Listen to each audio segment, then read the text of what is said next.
नाचे आइल बाहरे बाराती में गोली चले लाई हराती में। आई हो दादा क्यों लगा सुन नाचे आइल बाहरे बाराती में गोली चले लाई हराती में। हिलाई पे कमरिया मिली नमरिया खाली कहेलू कि हम पे ध्यान दे बता।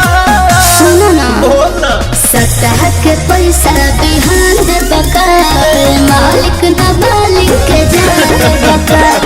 सतह के पैसा बिहान दे बका मालिक न मालिक के जान बका। अरे लाओ रे खा जा जिया।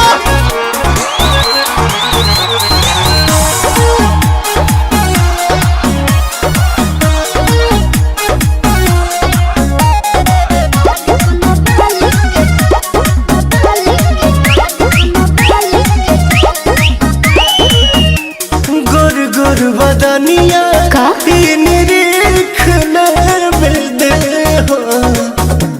करिया जमुनिया तानी चीख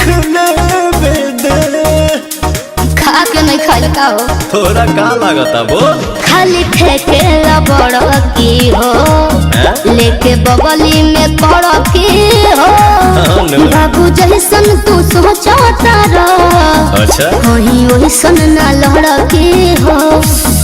खाली खोजेलू मोट होई गोडी के नोट कहेलू दर्द घमसान दे बका। सतह के पैसा बिहान दे बका मालिक न मालिक के जान बका। सतह के पैसा बिहान दे बका मालिक न मालिक के जान बका।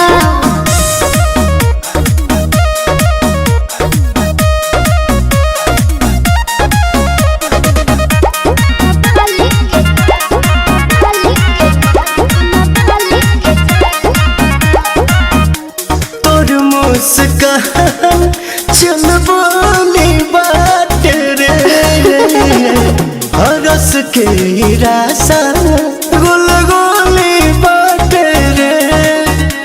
तो कहाँ विचार बा? ते ही बोल हाँ तो सुनो का रे हाथ कोई न कोई हो हमारा तक लोई हो। कैसे ज्योति मोहन बापी हम तो नाच रात भर होई हो।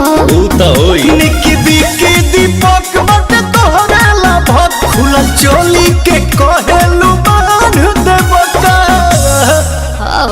सतह के पैसा बिहान दे बका मालिक न मालिक के जान बका।